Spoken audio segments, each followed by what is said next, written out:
Hello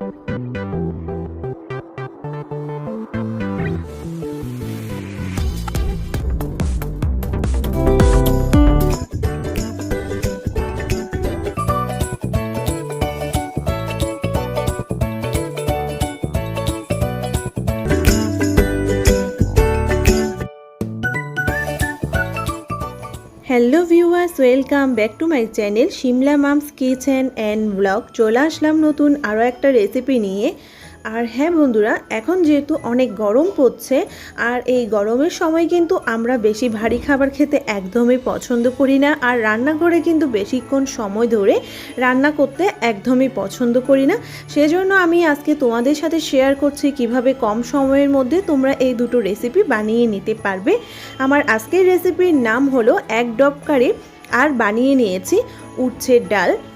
চলো তাহলে কিভাবে বানিয়ে নিয়েছি সেটা আমি আজ তোমাদের সাথে শেয়ার করি। আর আমার রেসিপিগুলো যে যেখান থেকে দেখছো অবশ্যই দেখে একটা লাইক দিয়ে দিও, আর কমেন্ট করে জানাবে তোমাদের কাছে কেমন লেগেছে আমার আজকের এই রেসিপিটা। চলো তাহলে দেখে নেওয়া যাক কিভাবে বানিয়ে নিয়েছি আমার আজকের রেসিপিটি। এক কারি আর উচ্ছের ডালের রেসিপি বানানোর জন্য যে উপকরণগুলো লাগবে আমি এখানে নিয়েছি 1 কাপের মতো মুগ ডাল, আর নিয়েছি এখানে ডিম, আর নিয়েছি এখানে 4টা মিডিয়াম সাইজের টমেটো, আর নিয়েছি এখানে উচ্ছে। এখানে আমি কচি উচ্ছেগুলো নিয়েছি। চলে আসলাম পরের স্টেপে। চুলাতে একটা প্যান বসিয়ে দিয়ে পরিমাণ মতো রান্নার রেগুলার তেল দিয়ে দিলাম, আর ফোড়নের মধ্যে দিয়ে দিয়েছি একটা তেজপাতা, 2টো শুকনো লঙ্কা একটা ফেটিয়ে দিয়েছি, আর 1 টেবিল চামচ দিয়েছি 5 ফোড়ন। এখন আমি ফোড়নটাকে 1 থেকে 2 সেকেন্ড সময় ধরে ভালো করে ভেজে নেওয়ার পর লম্বালম্বিভাবে এখানে আমি উচ্ছেগুলোকে কেটে নিয়েছি। আর উচ্ছেগুলোকে কিন্তু 4 থেকে 5 মিনিট সময় ধরে ভেজে নিতে হবে, যাতে উচ্ছের তেতো ভাবটা একদমই চলে যায়। 1 মিনিট সময় ধরে ভেজে নেওয়ার পর দিয়ে দিয়েছি স্বাদ মতো লবণ, আর দিয়ে দিয়েছি 1 টেবিল চামচ হলুদের গুঁড়ো। হলুদের গুঁড়োটা কিন্তু বেশি পরিমাণে দেওয়া যাবে না, যেহেতু উচ্ছেটা তেতো হয়ে থাকে। আর এখন আমি এখানে দিয়ে দিয়েছি আগের থেকে যে 1 কাপের মতো এখানে আমি মুগ ডাল নিয়েছিলাম, সেই মুগ ডালটা আমি এখানে সেদ্ধ করে নিয়েছিলাম। সেই সেদ্ধ করে নেওয়া মুগ ডালটা আমি এখানে দিয়ে দিয়েছি। আর এখানে আমি মিডিয়াম সাইজ করে টুকরো করে কেটে নিয়েছি টমেটোটা আমি মিক্সিং জারের মধ্যে মিক্সড করে নিব। এরপর চুলাতে একটা কড়াইয়া বসিয়ে দিলাম, আর দিয়ে দিয়েছি পরিমাণ মতো রান্নার রেগুলার তেল, আর দিয়ে দিলাম 2 টেবিল চামচ পেঁয়াজ বাটা। পেঁয়াজ বাটাটা ভালো করে ভেজে নেওয়ার পর দিয়ে দিয়েছি 1 টেবিল চামচ রসুন বাটা, 1/2 টেবিল চামচ আদা বাটা। আদা আর রসুনটাকে ভালো করে ভেজে নিতে হবে যাতে করে কাঁচা গন্ধটা চলে যায়। এরপর দিয়ে দিলাম 1 টেবিল চামচ কাঁচা লঙ্কা বাটা।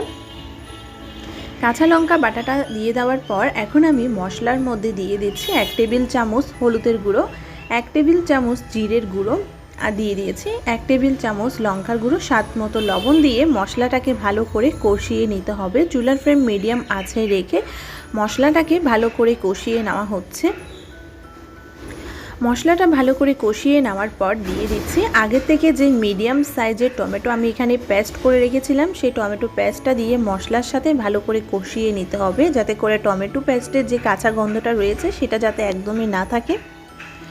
আর এখন আমি মশলাটাকে ভালো করে কষিয়ে নেওয়ার পর যে বাটির মধ্যে টমেটো পেস্টটা রেখেছিলাম সেই বাটির মধ্যে অল্প পরিমাণে জল দিয়ে মশলাটাকে ভালো করে কষিয়ে নেওয়ার পর দিয়ে দিয়েছি 1 টেবিল চামচ গরম মশলার গুঁড়ো। এখানে আমি ডিমটাকে ফেটিয়ে নেওয়ার পর মশলার এক সাইডে করে কিন্তু ডিমটাকে দিয়ে দেওয়া হয়েছে।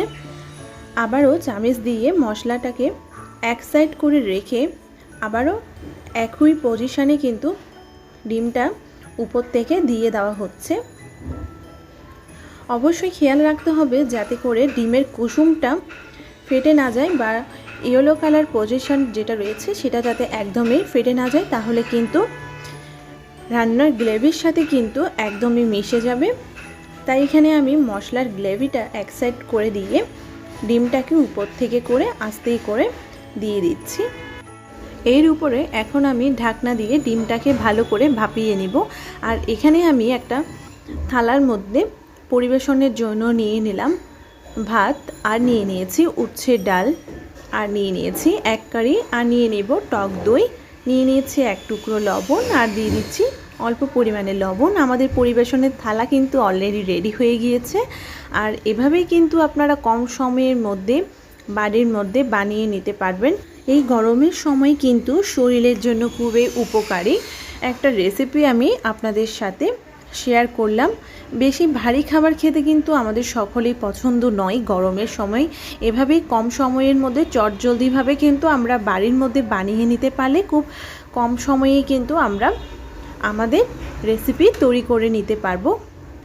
তাহলে আমার আজকের রেসিপিটা আপনারা দেখে নিয়েছেন, আশা করছি আপনাদের কাছে খুবই ভালো লেগেছে। আর ভালো লেগে থাকলে অবশ্যই কমেন্ট করে জানাবেন। আর আমার চ্যানেলে যদি নিউ ফ্রেন্ড হয়ে থাকেন, আমার চ্যানেলটাকে অবশ্যই সাবস্ক্রাইব করবেন, পাশে থাকা বেল আইকনটি অবশ্যই কিন্তু ক্লিক করে দিবেন। আর যারা আমার চ্যানেলটাকে সাবস্ক্রাইব করেছেন তাদেরকে কিন্তু অসংখ্য ধন্যবাদ। অবশ্যই আপনারা আমার পাশে থাকবেন, আমিও আপনাদের পাশে থাকবো সব সময়। সবাই ভালো থাকবেন, সুস্থ থাকবেন, ধন্যবাদ।